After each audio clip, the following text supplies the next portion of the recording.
One thing do I teach, O my disciples, suffering and deliverance from suffering. It was in this way that Gautama the Buddha, living in the 6th century BC, gave the gist of his whole teaching.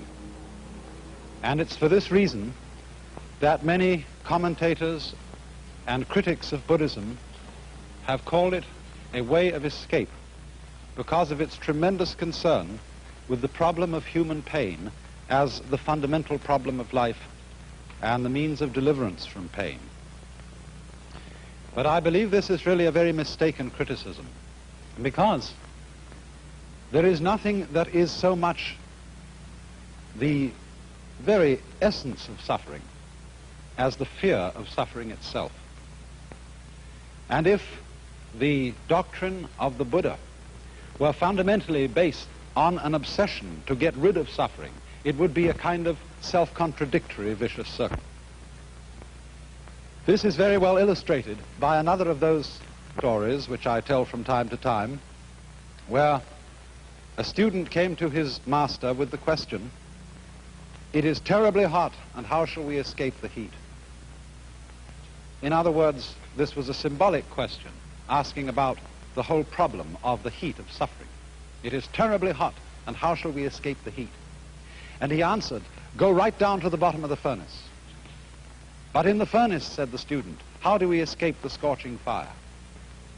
And the master's final word was, "No further pains will harass him."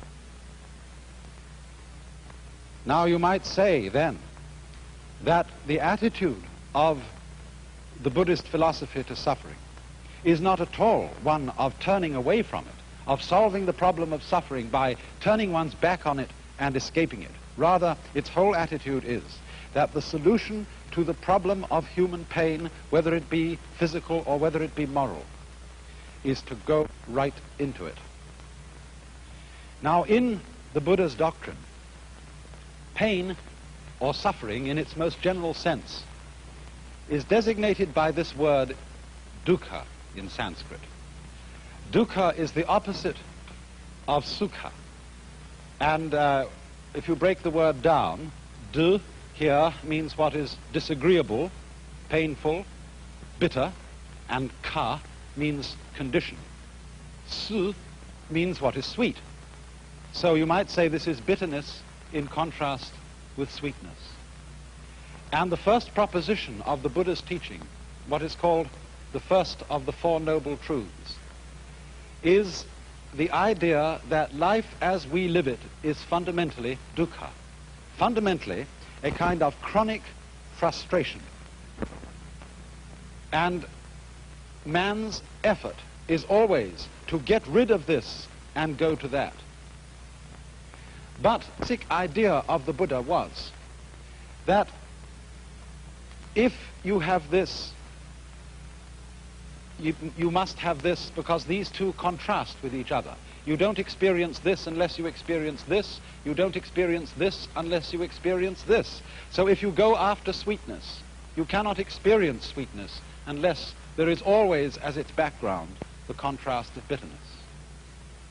And therefore, the objective of the Buddha's doctrine was not to get rid of pain and put pleasure in its place, but to go to something else which stands, as it were, transcending these two opposites, above and beyond them, which in Sanskrit is called ananda. That word is usually translated bliss, but in a rather unusual sense.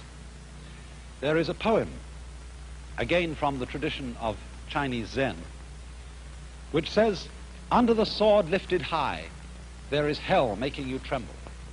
But go straight ahead, and there is the land of bliss." And so bliss here has a very special meaning.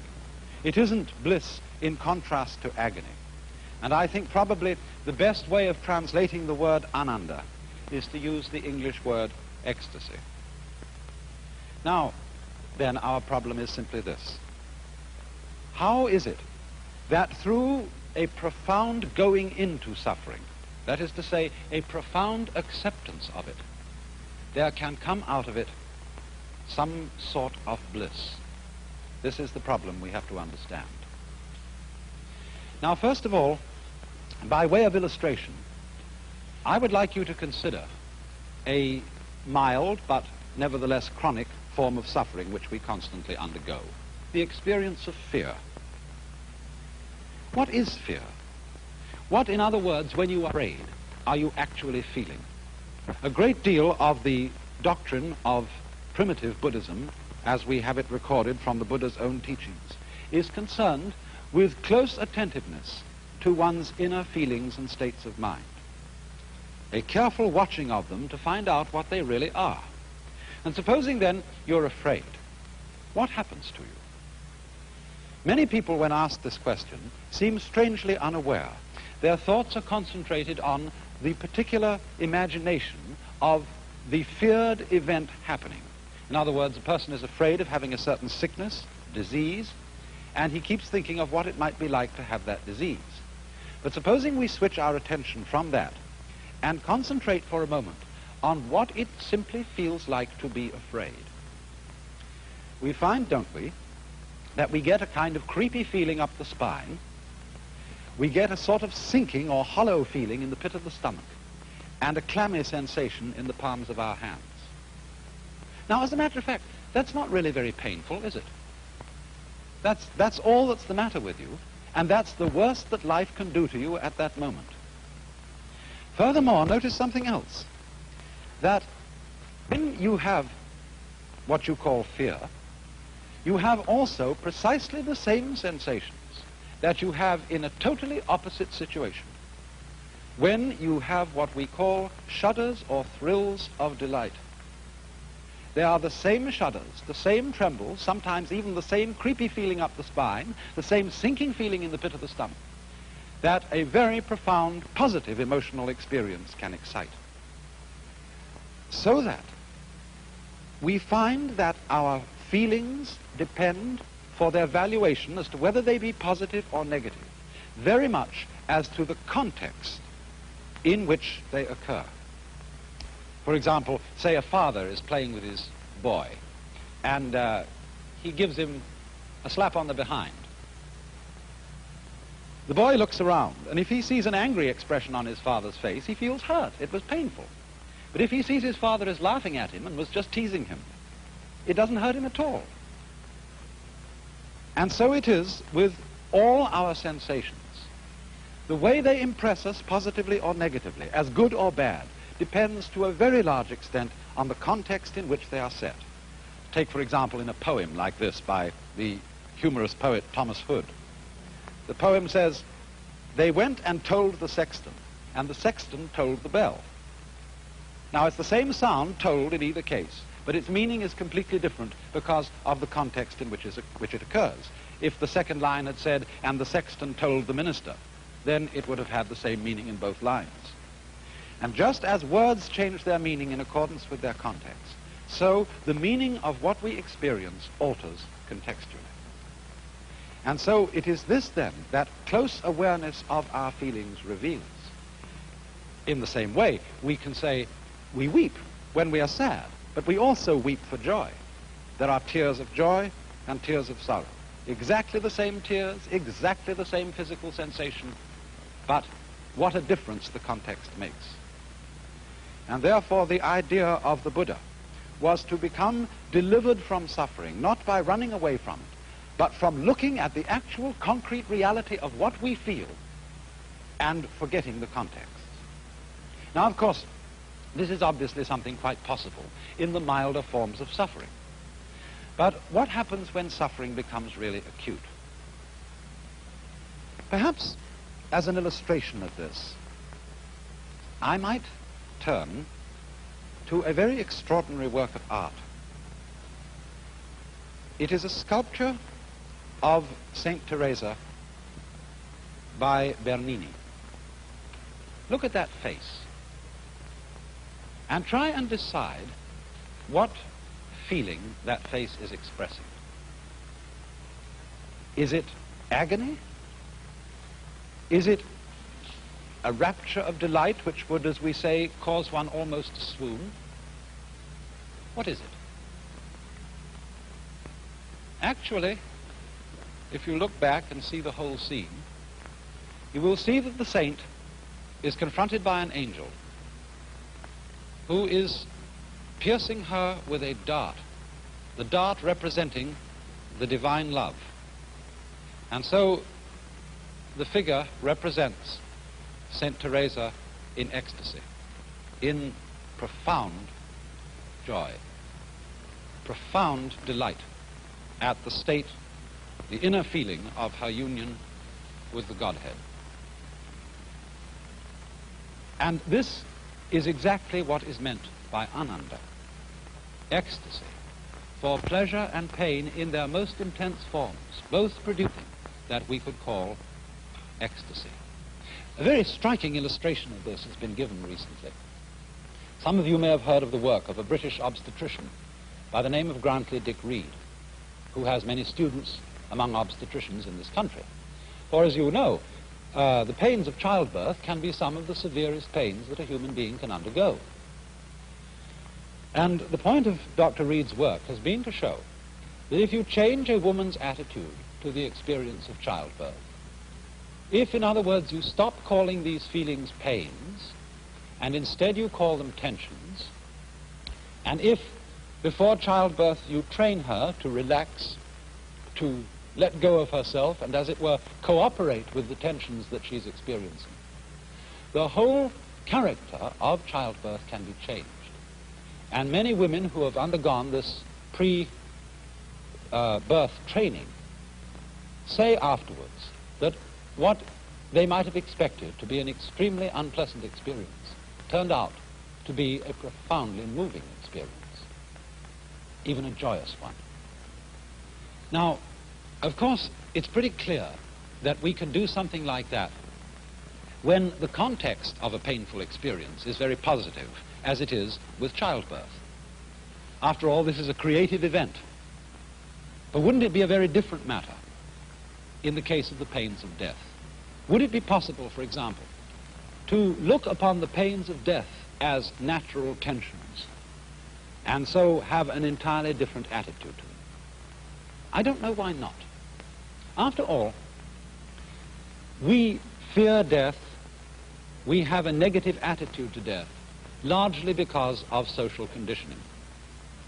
It's what we've been taught. For example, just to give another illustration and then get back to the subject of death. The idea of being sick, I mean vomiting, is something which most of us regard as disgusting. But is it actually disgusting? Don't we revolt with the feeling of disgust from it? Because when we were little children and we were sick and we threw up, our mothers went, "Ah," and we caught from them the emotional attitude toward that kind of experience, so that it reverberates and echoes with us ever afterwards. Well, it's rather the same with death, because death is, after all, beneficent. If we never died, not only would our world become hopelessly overpopulated, not only might we become utterly bored with century after century after century of experience without intermission, we might crave death after the first 500 years of life. And never to be able to have it would be like the torture of a chronic and fantastic insomnia.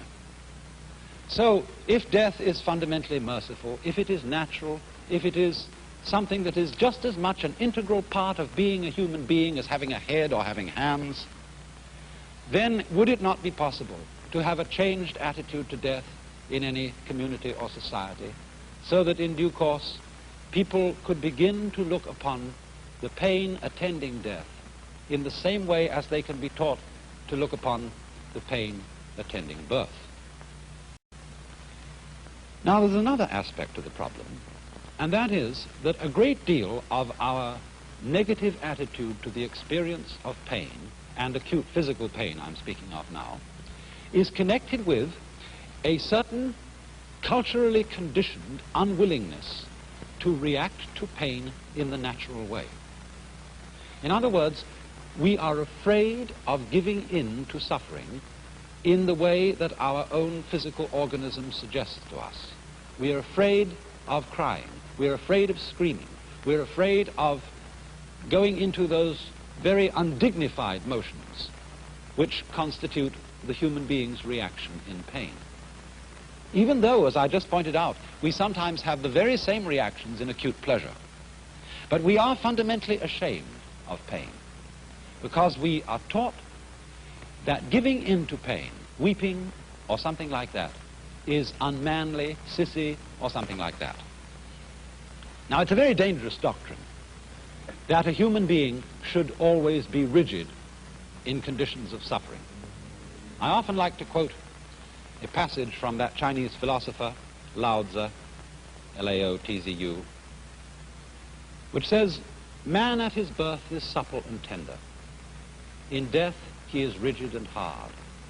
Plants when they are young are pliant and soft, but when dead they are brittle and dry. Thus, tenderness and softness are the companions of life, but rigidity and hardness are the companions of death." In other words, there is strength in weakness. Consider a cat. When a cat drops off a tree, what does the cat do? Does it go rigid? Does it say, "I'm going to be a real tough guy and meet the ground without flinching"? Does the cat stick out its feet like this? No. Because if it did, when it hit the ground, it would be just a broken bag of bones.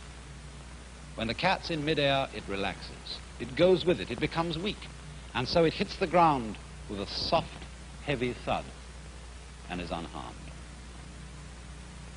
Think also of water. Water was one of the basic symbols of Lao Tzu's philosophy, to be like water. Nothing in the world is softer and more yielding than water, and yet at the same time, nothing is like water for overcoming and wearing away things which are hard, like rocks. And thus, if you put a knife into water and you try to cut it, what happens? The water gives completely to the knife. The water closes up wherever the knife went. And although you strike at it as hard as you like, you can never create a wound. So it is, you see, because of its softness that the water triumphs over the hardness of the knife. So then it's the same with human beings. Unfortunately, we are so brought up to mistrust our natural feeling reactions to certain experiences. We are conditioned to believe that we will suffer less, that we will somehow triumph over pain if we hold our feelings rigid. But you know, our reactions to pain are, in a way, therapeutic. They're healing, just like fever. When we have poisons in our blood, the natural defense mechanisms of the body send up our temperature and in this way boil out the invading bugs. Now, it used to be thought that when people had fevers, this was the disease. The fever itself was the disease. And so, once upon a time, doctors used to give medicine to take away the fever. But by taking away the fever, they very often killed the patient, because they took away the defensive action of the body to drive out the disease. And so in just the same way, if one refuses to react in the way of nature to invasions of pain, so too one may shatter the body beyond what it can stand. It's the same thing, you know. No bridge will stand up unless it has give. If a steel suspension bridge is built so firmly that it doesn't sway in the wind, that bridge will come crashing down on the first gale. It's just because there's give in it that the bridge is strong. Take a great building like the Empire State. The Empire State also has a sway in it. And if it didn't have that sway, it would be a very insecure structure indeed. So then, when we are willing to react to pain as our own natural feeling suggests, if we're willing to scream, if we're willing to weep, if we're willing to wriggle and writhe as pain suggests to us to do, a very strange thing happens. The very willingness to react in that way often makes it quite unnecessary to do so. Now, you may say I'm just talking big, and the only way I can prove what I say is the next time you have a toothache, the next time you have any serious pain, see what happens if you do this. If you, as it were, go along with the pain and don't try to fight it, yield, become weak, and you will discover the strength of weakness. So then you see, this is not really an escapist philosophy at all. It is most definitely a philosophy of keeping in mind the actual reality of the situation in which you find yourself. I don't know what could be more realistic than this, what could be more fundamentally facing the hard facts of life. One keeps his attention on the actual concrete fact that is happening as distinct from our socially conditioned and inculcated ideas and attitudes about it. And this is really facing reality 100%. And so, there come out of this two basic results. The first is that when we don't resist pain, we don't set up a vicious circle in connection with it.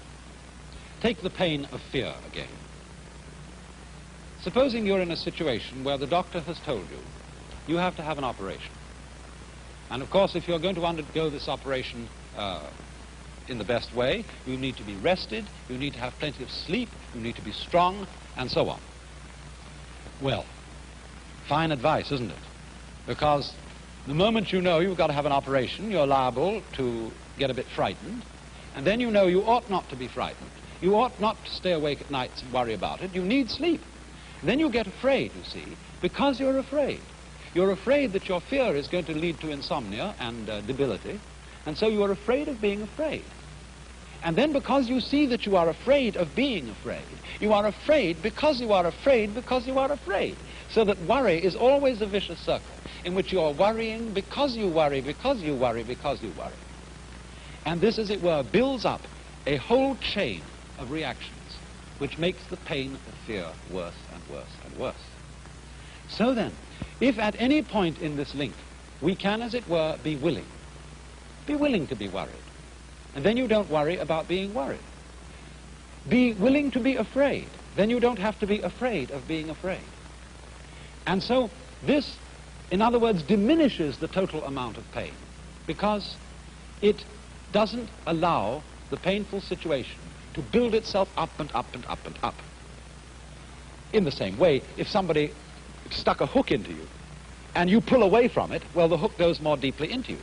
But if you're caught like a fish on a hook and you go with the hook, this reduces the amount of tension. And this works backwards all the way down the line. Now, there's also a second result.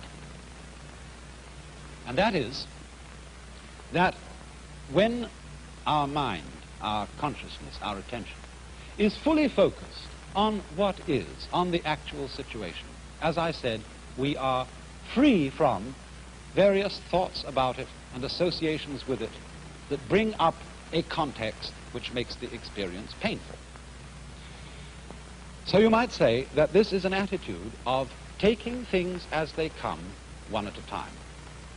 For example, many of you who are not blessed with dishwashers have to wash many dishes day after day. And when you've been married as a woman for, 10 or 11 years, one day you're sitting there at the sink, utterly weary of the whole thing. And in your mind's eye comes the immense pile of dishes which you've had to wash day after day in the past. There they are in your mind's eye, standing up, piled forever and ever on the draining board. And also in your mind's eye is that enormous pile of dishes that you're going to have to wash in the future. And you think, my life is that of a mere drudge, washing dishes, washing dishes, washing dishes, and there's no end to it. But if you were realistic, you would see this. You have only one dish to wash in your life, this one. You can only wash one dish at a time, and that's the only one you have to deal with. It's the same with climbing a mountain. If you start to think as you climb, oh, what a lot of steps to take, then the task becomes utterly oppressive. Or if, for example, you make a New Year's resolution, and you say, well, I'm going to go on the wagon. I'm not going to drink anymore this new year. And if you say, this whole year I will not touch another drop of drink, well, of course, the old devil immediately brings to your mind 365 days of not drinking anything alcoholic. And that's overwhelming. Don't tempt the devil that way. One conquers the problem by not drinking this one and saying nothing about the next. So with the climbing of the mountain, taking each step as if it were the only step to be taken.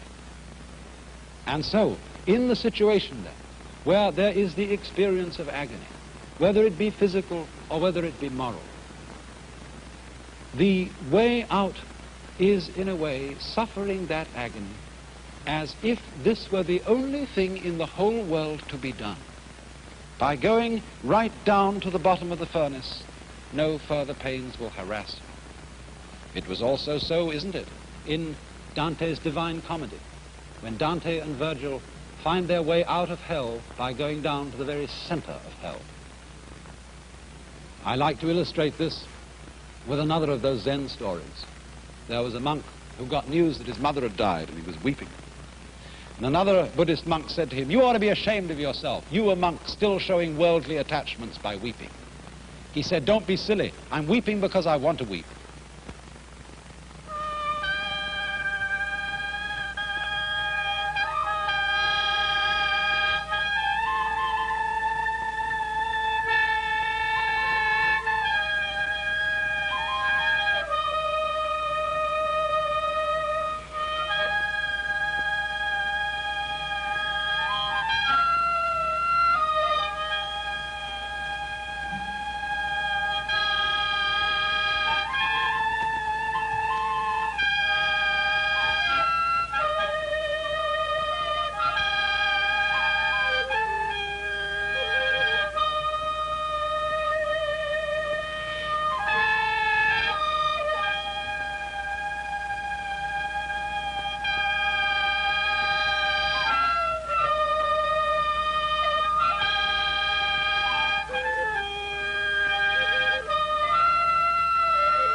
This is National Educational Television.